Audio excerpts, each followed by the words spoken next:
Hello and welcome to Do My Trains and welcome to a layout update video where we're going to make a cobblestone road. And this project took way longer than I expected. And so I'm going to have some great conclusions at the end of this video, what I would personally do different next time to speed up the process a bit with the same or even better result. And a part of the delay is also because this road is sandwiched in between two other roads, one concrete road and one asphalt road, and I had to make those first. And then, of course, we had a lot of wooden ties in between the rails at the various crossings, and then we had great sidewalks from ITLA.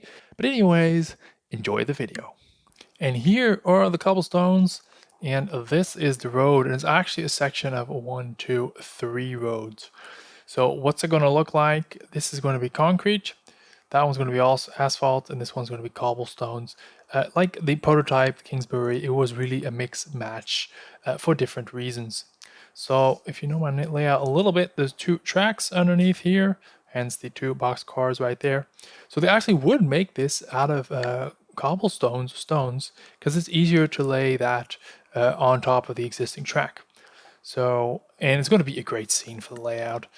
And this section, I believe, is going to be all asphalt. I have it documented somewhere. I need to check. I got these more of these sidewalks from ITLA scale models. So those are pretty neat. As you see, we have a thin version and we have a thicker version over here. I've never worked with this stuff. You're probably wondering, why is he not talking about these cool cobblestones? This is from a German brand called Juweela cobblestones on a sheet, sticky sheet. I think you can take the back off and it sticks. Oh, there it is. There's the brand. Juweela. Create your world. So, Juweela, and it's on the back of a sticky sheet. And it also comes with some mortar wash that you can put in between here. But first, I need to cut the actual shape of all these cobblestones. And if you look at a cobblestone road, to be honest, I think most of them, the road direction is in this direction. Because you see the cobblestones are laid different. I should lay it like this. So that means I need to cut it all here. I think I'm going to experiment first. I want to see how easy this stuff is to cut. Yeah, I need to see. I need to see how to do that. Don't know yet. We'll find out in this video because you already saw on the thumbnail that it's done. So I don't even know now how my future self is going to make this. Anyways, enough blah blah. Let me get started. And I started out by the easy parts in between the tracks because these are basically all these cobblestones that are neatly aligned. So all I had to do is take the NMRA gauge and check where to cut, and it actually fit quite neatly. I didn't have to cut any half cobblestones or anything like that. And it was really easy to cut this and then to place them in between the ties. But I did notice something, and that is when you fill in the track with whatever, if it's cobblestones or even if it's here, been working on this section as well. It's going to be a concrete, and if you fill it in like this, you're going to be able to see right there in between or peek through the rails. And if you do nothing, I'll just show you right here. If you do nothing, then you can actually see a bit of a gap. You can see, I painted it black, but you can see underneath, and you just see a gap in between the ties. So I decided to fill the gaps in between the ties all the way, as you see, and make it black. So then when I put this material, and then you look in between the rails and in this case cobblestones, it's black and it's more of the same, and it's not as obvious that there's nothing there. Well, there is something there, the black, especially if you weather this with some rusty color, because the wheels they grind off their rust, then that's going to look great. So how did I fill all in that? What did that mean? Well, I don't like plaster, so what I did is I just cut a load of these little things in the right dimensions, and you can plop them in just like that. What I did is I painted them first, as you see on the B-roll now. I just painted them all black outside a spray can, super fast, super easy. And then once that's done and dry, I took them off and just put them all in here. So that's done on this section of track. It's done here, here, here, here. And then it's on to another element that is everywhere, and those are the sidewalks. And I got these great laser etched engraved sidewalks from ITLA Skill Models. And they're really easy to work with. The MDF, so you can, with a hacksaw, just chop them off at the right length. And they are very neat and tidy, and that's a bit too neat and tidy for what I'm trying to model. So it's, as this MDF, I find it's easiest to take a very sharp knife and just roughen up the corners, the straight edges, or even the flat surface, just to give it a little bit less of a consistent look. Then I just spray in with a primer and paint in a slightly darker, slightly bluer, and a slightly lighter, different shades of gray, certain pieces of the sidewalk, just to give it some accents and some tonage. This will all be toned down and tied together later on when we add some weathering trucks. So I did a lot of things, a lot of progress has been made. Yeah, the concrete, let's start with that. I didn't glue them in yet. So you see that's how it was, white. And just to tell the whole story, I sprayed it with the texture paint, and then I sanded that, and then I put a weathering wash on it, and I didn't like it because the white pebbles or the white spackles in the, I think that's the word, isn't it? Spackle. The white spackles in the spackle in the spray can, they just stayed super white, and the darker weathering would go all around it. You can maybe see a little bit of effect there. I mean, that's faded. It was way stronger than that.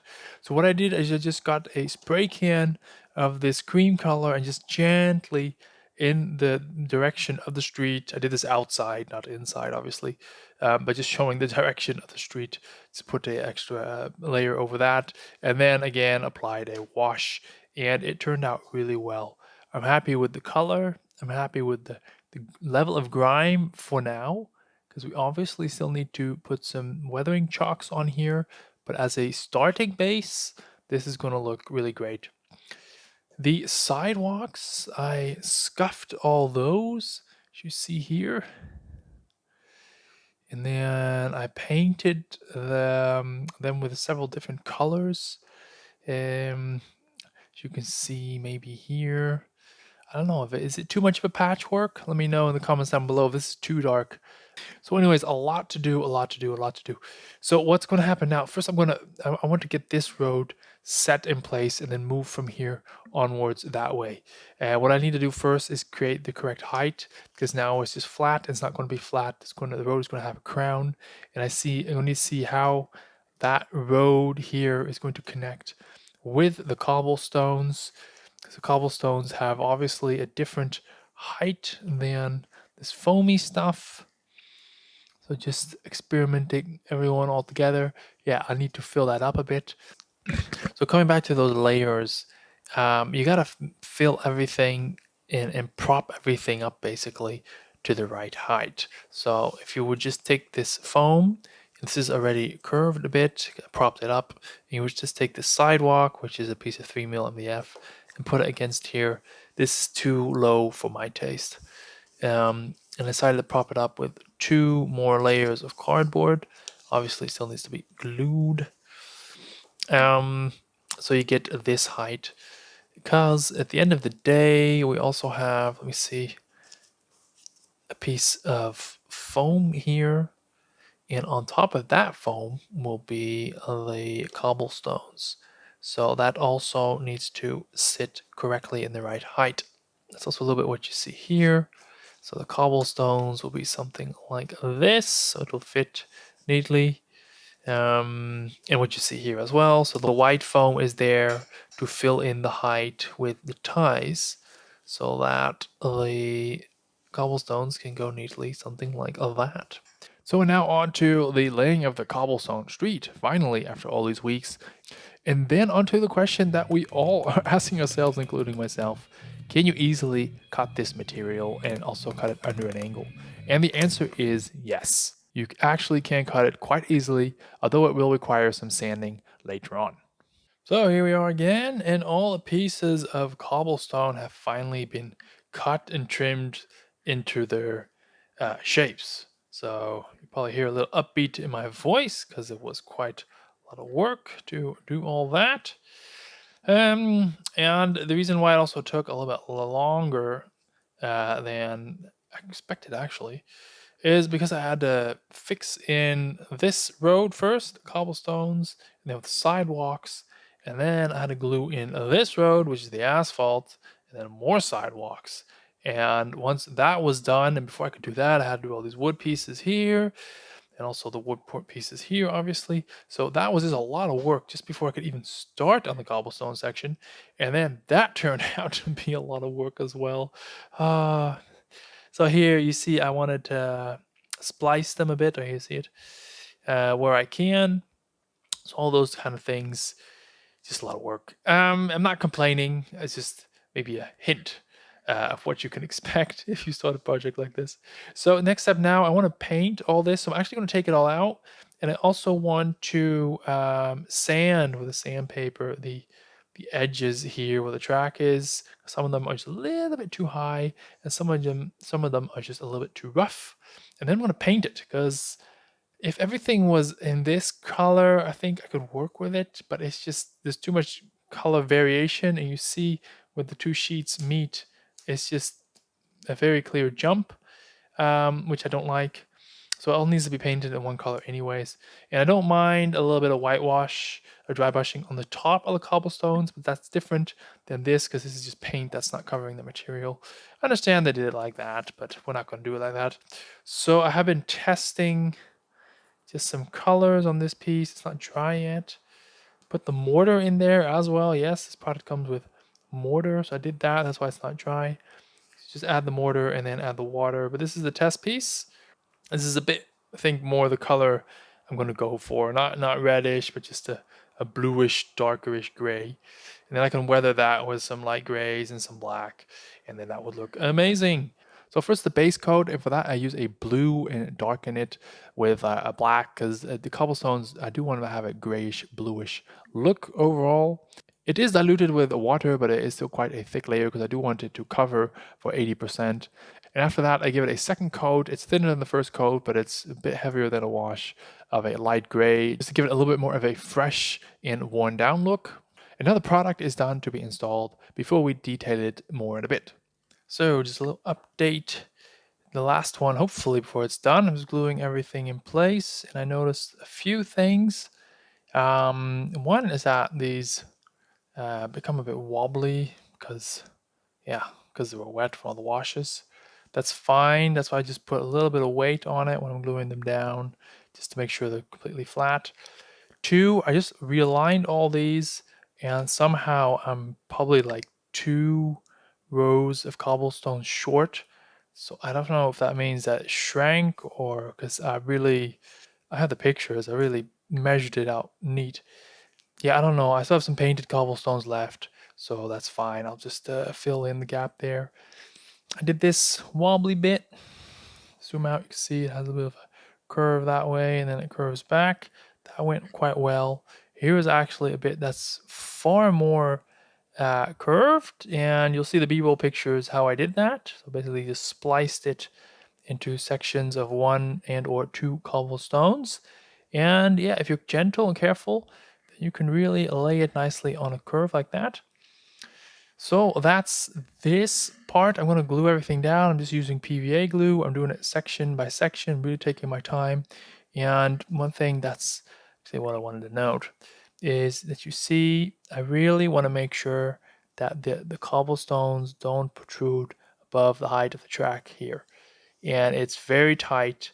So to make it a little bit less very tight, I elected to remove most of the spikes. So I moved 6 spikes, and then I kept one. I moved 6, and I kept one. And I did that here and the outsides, basically, all along this section and that section. A bit of a tedious job, but that should pay off in the long run. I mean, if I take a car, it is you don't really hear it on the cobblestones, so that's good.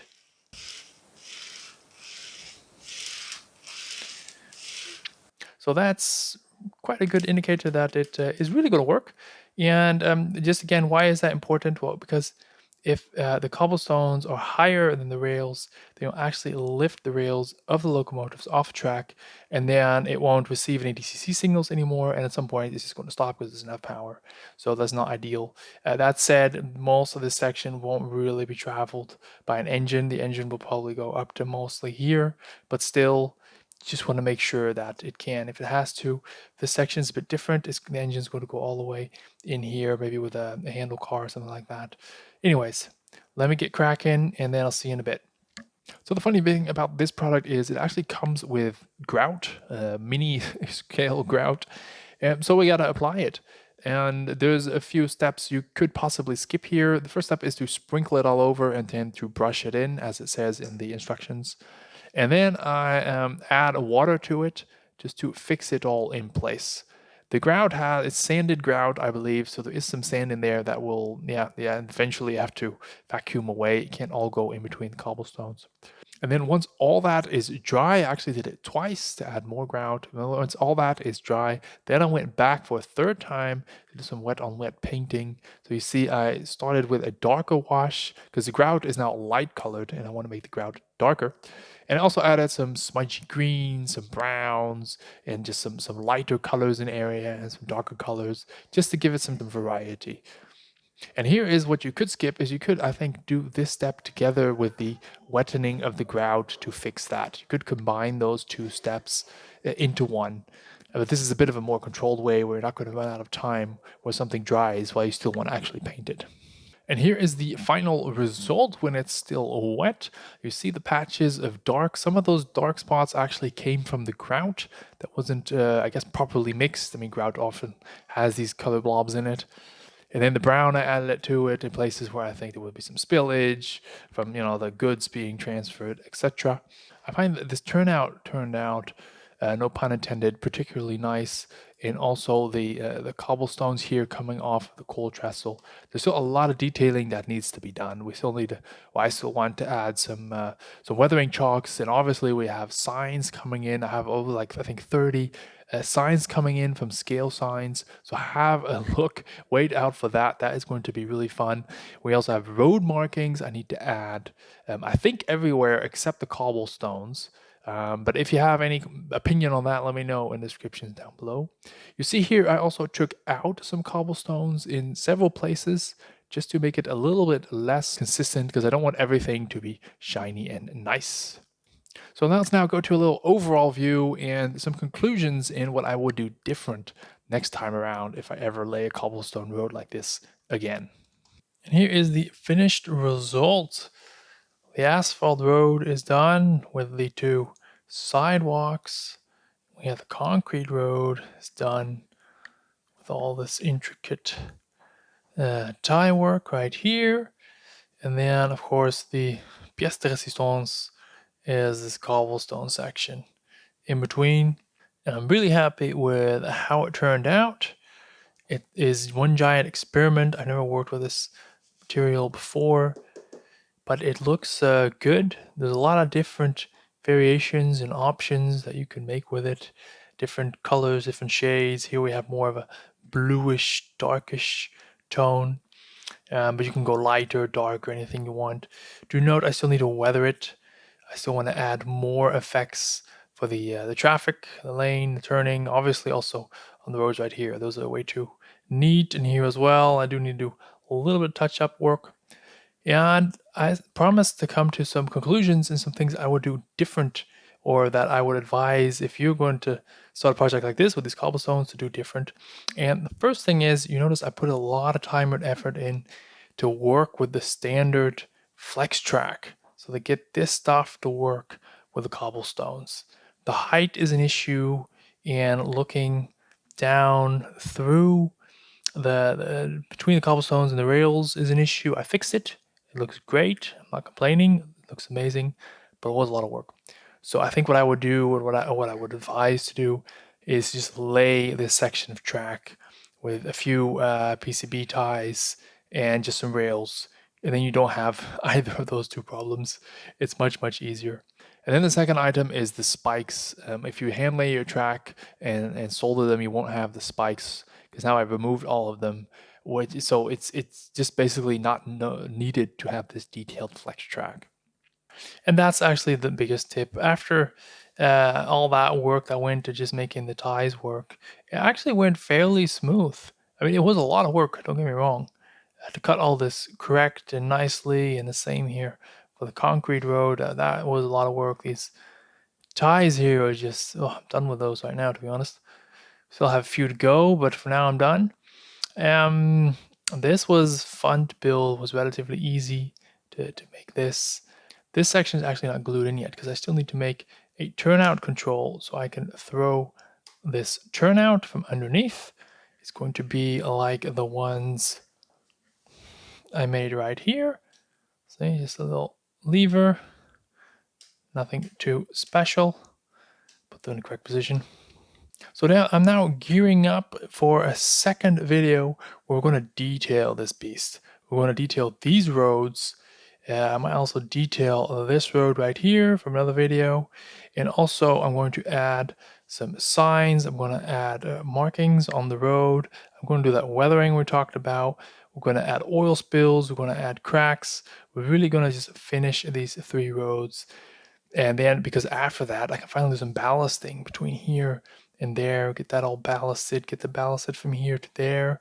I also have this bridge coming in right here, the expressway, that's on the way. I still have a kit for the Butterfield Brothers Co. That's pending. Here is something massive is on the way. A massive wall of bricks with a lot of windows. That's going to be awesome for the National Tea Company. So do stay tuned. Don't forget to subscribe and like if you're not already done so. Thank you guys. That's it for today. Bye bye.